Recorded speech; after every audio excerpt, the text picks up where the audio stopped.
That's where my love story with Taiwan actually starts. 如果你学中文，你一定是会变成比较好的英文老师。My name is Rick France. I'm from the USA, and I've been living in Taiwan for almost 31 years now. It's kind of mind-blowing that you'd never been out of the country, and you're just like, I'm gonna move to Taiwan. I didn't think it was going to be for 31 years. I thought it was going to be for 11 months, and then I was going to go to law school. It was an adventure, basically. Some college friends talked me into it, and then they bailed and let me come by myself. When I got here, I'm like, wow. It is a very modern city. I was imagining like huts and things. Just the number of people was just overwhelming at first, and all the scooters everywhere. Back then there were a lot more because the MRT hadn't been built yet. I came by myself on a plane. I didn't know anybody. So I had a Lonely Planet guide. Do you know, have you ever heard of Lonely Planet? Books. Yeah, Back before the internet, that's anybody who traveled, you had to buy the Lonely Planet guide, and that was basically your Bible. I said, I'm an adult. I can do this. I'm going to get off the bus, and I'm just going to look at the street signs, and I get a map here. Well, to my chagrin, I get off, and I look up the first street sign, and there's no English at all. And I look down at my Lonely Planet book, and I'm like, where am I?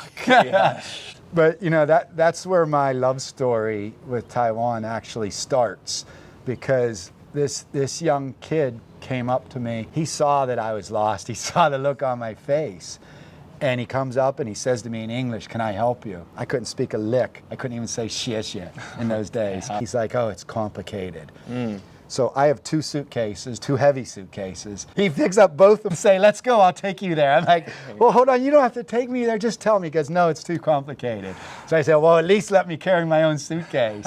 He's like, you carry one, I'll carry the other one. I didn't know how to thank him. Like, I've never experienced such generosity in my life. Like, this guy, he was a saint. He didn't want anything from me. He certainly didn't want any money. He didn't want English lessons or anything at all. He just wanted to help me out. Right away, I knew this is a good place. And from there, I just met wonderful, giving, generous people. After I got out of that hostel, I didn't have a place to live, and I really didn't have any money because I'd basically spent all my money on my plane ticket to get here. So one of the people at the school that I started working at helped me find like the cheapest possible apartment ever.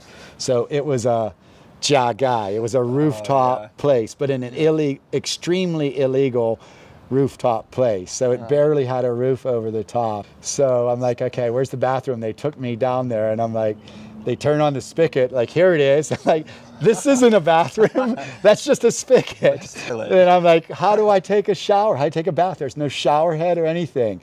And so there was one of those big orange buckets, like the big tub. They're like, oh, you just fill it up. I'm like, okay. And then I'm thinking to myself, well, then do I sit down inside it and take a little bath, or do I dump it over my head?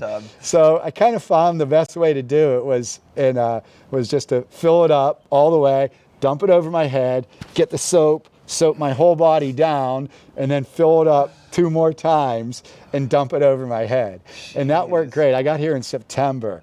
That worked great until about mid-December when it started getting cold, because remember, there's no door on the bathroom either. So I'm basically just on a roof. So that water would come out and my hands would be shaking, and I'd pour it over my head and shake. It was like, but on the bright side, I was wide awake and ready to go to work. So I lived like that for like my first 3 months. And then I got a couple paychecks, and I'm like, now I can live in a proper hostel. I had enough money to pay 6,000 NT to live in a hostel. It was like 9 foreigners living in one. Lifted martial law, I believe, in 1989. And so there weren't many foreigners here because all the freedoms and all the fun I'm talking about on the weekends, there wasn't that much of it because there were curfews and things.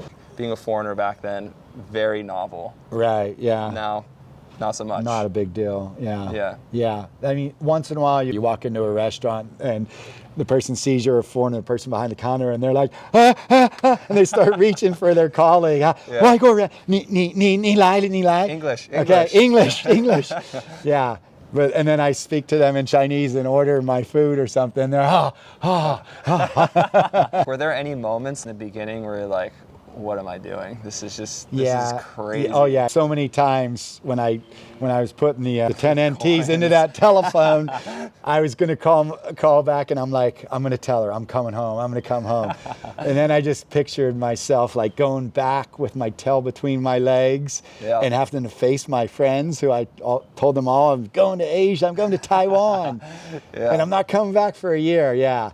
And it was basically just the fear of shame that kept me here and the joy I had in the classroom. Like the days were great, and they were long days. I was teaching like crazy. So I remember my first year when I was still teaching adults. Guy was a bank president, and he would come to class in a business suit. He had a Rolex watch on. But when he'd give me his homework for the day, he would bow to me first. I'm like, this guy.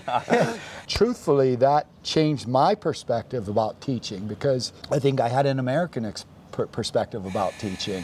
The people in Taiwan gave me this Asian perspective. Yes, in a society, what kind of people should be respected the most? Of course, it's the people who are educating the next generation.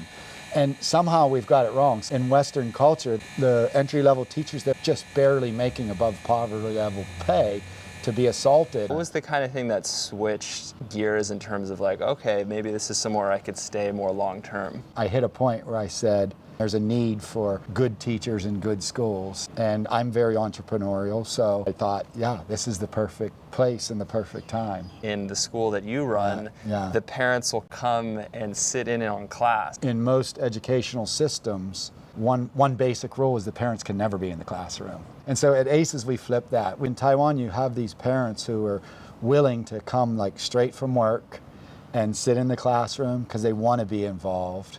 I think that is such a special thing. Your teachers at your school are able to speak Chinese to the kids. We can use the mother tongue as a bridge to the new language. 你认为来这边教英文的外国人应该学中文吗？如果你学中文，你一定是会变成比较好的英文老师。不懂中文的外国人会教学生，然后听他们的错误，觉得为什么他们错这样子？如果你懂中文，他们还没有错，你就知道他们会错在哪里，就是在英文、中文不一样的地方。If you're in a 全美语 environment, a lot of times the kids have no idea what the teacher's saying. It's like if you were watching a Japanese movie, there are no subtitles. We watch for about 2 seconds and say, I don't know what's going on here. I give up. I'm changing the channel. Yep. And that's basically what the kids in the class do. They're like, I don't know what that guy's saying up there. I'm changing the channel in my brain, so I'm somewhere else. And in that vein, have you noticed that the level of English has improved over the past 30 years? That's a really interesting question, because I think about this often. Yeah. The answer's no. Oh, dang. Yeah, Okay. the answer's no. Okay. And the amazing thing is this. This is shocking. If you look at the junior high school curriculum starting in 7th grade, they basically hit the reset button when they get there. So they basically start them from really basic things like this is a book, after they've been learning English for 6 years. And so now there's this initiative to make Taiwan bilingual by 2030. A lot of government money was allotted for this, but I saw where they're putting it. They're putting it all at universities, which to me, I'm like, you're doing this completely backwards. Right now, for example, it's illegal for the foreigners to teach in kindergartens. That's exactly where they should be. Because if your kids learn English pronunciation and they're watching cartoons in English and listening to English music, they're going to grow up bilingual like the people in Singapore did. I have a lot of students now who are like in their 30s. I've had some ex-students who've now brought their children back to ACES. Whoa, so they're that's the a parents trick. sitting on the side. That's so crazy. you know what I call these kind of kids? My grand students. Wow, that's incredible. What feels great is that those people who've been through the process trust the process enough and trust me, and they know they learned it the right way. You've experienced a certain level of success. You have like Self-school. What's like your motivation to keep doing your job now? I'm just building. You know, I'm a kid playing with blocks. If I was just making a salary, I would have quit a long time ago. There are a million ways to make money. So you're making this like huge contribution Yeah, to society. contribution, that's exactly what it is. When I was growing up, I never imagined that contribution would be to Taiwanese society. I mean, this basically is my society now, though.